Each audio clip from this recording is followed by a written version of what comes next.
வாட்ஸ்அப்ல நிறைய சேட் பண்ணுவீங்க. சேட் பண்ற இதை வந்து யாருமே நீங்க பார்க்க கூடாதுன்னு நினைக்கிறீங்களா?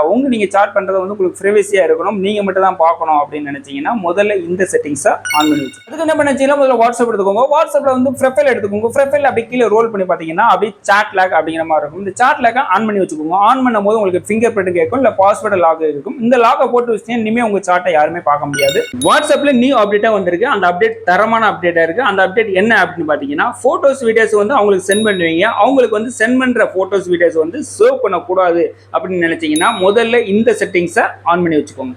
அதுக்கு முன்னாடி நம்ம சேனலை ஃபாலோ பண்ணி சப்ஸ்கிரைப் பண்ணிக்கோங்க. அதுக்கு என்ன பண்ணுச்சீங்கன்னா முதல்ல வாட்ஸ்அப் எடுத்துக்கோங்க. வாட்ஸ்அப்ல அவங்க ப்ரொஃபைல் எடுத்துக்கோங்க. ப்ரொஃபைல பார்த்தீங்கன்னா அப்படி கீழே ரோல் பண்ணி பார்த்தீங்கன்னா வந்து அட்வான்ஸ் சாட் பிரைவசி அப்படிங்கிற மாதிரி இருக்கும். இந்த செட்டிங்ஸை ஆன் பண்ணி வச்சுக்கோங்க. இனிமேல் நீங்க அனுப்புற போட்டோஸ் வீடியோஸ் வந்து அவங்க சேவ் பண்ண முடியாது. அது மட்டும் இல்லாம அப்படியே சேவ் பண்ணணும் அப்படின்னு நினைச்சாங்கன்னா அது மேல வேணா போட்டோஸை வேணா ஸ்கிரீன்ஷாட் எடுத்துக்கலாம். இந்த வீடியோ யூஸ்ஃபுல்லா இருந்தால் வாட்ஸ்அப் யூஸ் பண்ண நண்பர்கள் எல்லாத்துக்கும் இந்த வீடியோவை ஷேர் பண்ணிக்கோங்க. ஃப்ரெண்டுக்கு வாட்ஸ்அப்ல வந்து மெசேஜ் பண்ணியிருப்பீங்க இல்லை பணமோ ஏதோ ஒன்று கேட்டு மெசேஜ் பண்ணியிருப்பீங்க. அவங்க ரிப்ளை பண்ணியிருக்க மாட்டாங்க. ஆனால் அது சிங்கிள் டிக்காவே காட்டிக்கிட்டே இருக்கும். இதுக்கு எதுக்குடா வெள்ளையங்கிலி மாலையன்னு?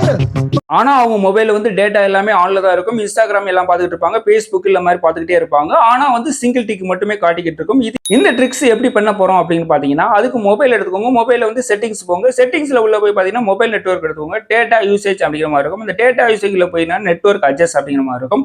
இந்த நெட்வொர்க் அட்ஜஸ்ட்ல உள்ள போய் பாத்தீங்கன்னா அதுல வாட்ஸ்அப் எடுத்துக்கோங்க. வாட்ஸ்அப்ல நீங்க உங்களுக்கு வந்து வாட்ஸ்அப் அதுல ஓப்பன் பண்ணி டிசேபிள் பண்ணிட்டீங்கன்னா உங்க வாட்ஸ்அப்ல வந்து எதுவுமே இல்லாத மாதிரியே காட்டிக்கிட்டு இருக்கும். நீங்க எதுவுமே பார்க்காத மாதிரி காமிச்சுக்கிட்டு இருக்கும். இந்த மாதிரி ஆப்ஷன் வேணும்னா வச்சுக்கோங்க. வேண்டாம் அப்படின்னு நினைச்சீங்கன்னா அதை வந்து டிசேபிள் பண்ணிக்கிறது ஆன். அட வெக்கம் கட்டுவீங்களா? வேணும்னு நினைச்சீங்கன்னா நீங்க சேவ் பண்ணி வச்சுக்கோங்க. வேண்டாம் நினைச்சீங்கன்னா நம்ம சேனலுக்கு இது வரைக்கும் சப்ஸ்கிரைப் பண்ணி ஃபாலோ பண்ணிக்கோங்க. வாட்ஸ்அப் ஸ்டேட்டஸ் போற நண்பர்களுக்கு புதுசாக ஒரு அப்டேட் வந்திருக்கு. இந்த அப்டேட் என்ன அப்படின்னு பார்த்தீங்கன்னா வாட்ஸ்அப்ல வந்து ஒரு நல்ல நாள், அதாவது பொங்கல், திருவிழா, அந்த மாதிரி தீபாவளி நாட்களில் வந்து போட்டோஸ் நிறைய இருக்கும். அந்த போட்டோஸ் எல்லாம் ஒரே போட்டோஸ்ல லே அவுட்டா வச்சு போடணும்னு நினைச்சு ஆசைப்படுவீங்க. அந்த மாதிரி ஆப்ஷன் தான் இப்போ வாட்ஸ்அப்ல வந்திருக்கு. அதுக்கு என்ன பண்ணிச்சிங்கன்னா முதல்ல வாட்ஸ்அப்குள்ள போங்க. வாட்ஸ்அப்ல வந்து ஸ்டேட்டஸ் எடுத்துக்கோங்க. ஸ்டேட்டஸ்ல உள்ள போய் பார்த்தீங்கன்னா சைடில் ஒரு ஆப்ஷன் காட்டும், லே அவுட் அப்படிங்கிற மாதிரி ஒரு புதுசாக ஆப்ஷன் காட்டுது. இந்த ஆப்ஷன்ல போய் விதவிதமான போட்டோவை செலக்ட் பண்ணி ஒரே போட்டோல போட்டு நீங்க ஸ்டேட்டஸ் போட்டுக்கலாம். இனிமே இன்சார்ட், கேன்வா அந்த மாதிரி போட்டோ எடிட் பண்ற ஆப்ஷனுக்கு வந்து யூஸ் பண்ணி தேவையில்லாம ஆப் டவுன்லோட் பண்ணி வேஸ்ட் பண்ண பதில் இந்த மாதிரி ஆப்ஷனை வந்து வாட்ஸ்அப்ல யூஸ் பண்ணி பயன்படுத்திக்குவாங்க. இந்த டிப்ஸ் யூஸ்ஃபுல்லா இருந்தா வாட்ஸ்அப்ல ஸ்டேட்டஸ் போற நண்பர்களுக்கு இந்த வீடியோவை ஷேர் பண்ணிக்கோங்க. வாட்ஸ்அப் யூஸ் பண்றவங்களுக்கு தரமான 2 டிப்ஸ். என்ன டிப்ஸ்னு பார்த்துருவோமா?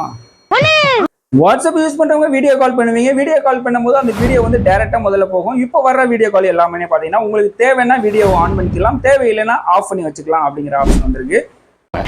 வாட்ஸ்அப் யூஸ் பண்ணவங்க எல்லாமே மைக் வந்து லாங் பிரஸ் பண்ணி தான் பேசுற மாதிரி இருக்கும், அப்புறம் தான் சென்ட் பண்ற மாதிரி இருக்கும். இப்போ வர வந்து ஆப்ஷன் அப்படி கிடையாது. இப்போ வர ஆப்ஷன் என்ன பார்த்தீங்கன்னா மைக்கை வந்து டச் பண்ணாவே போதும், சிங்கிள் டச்லேயே அப்படியே யூஸ் ஆகும். அது மட்டும் இல்லாமல் இடையில வேணும்னா கட் பண்ணி வச்சுட்டு கூட தேவைன்னா கூட அப்புறம் கூட பேசிக்கலாம். வாட்ஸ்அப் யூஸ் பண்ணுறவங்க கண்டிப்பாக இந்த டிப்ஸ் யூஸ்ஃபுல்லாக இருந்துச்சுன்னா கண்டிப்பாக இந்த வீடியோவை ஷேர் பண்ணிக்கோ.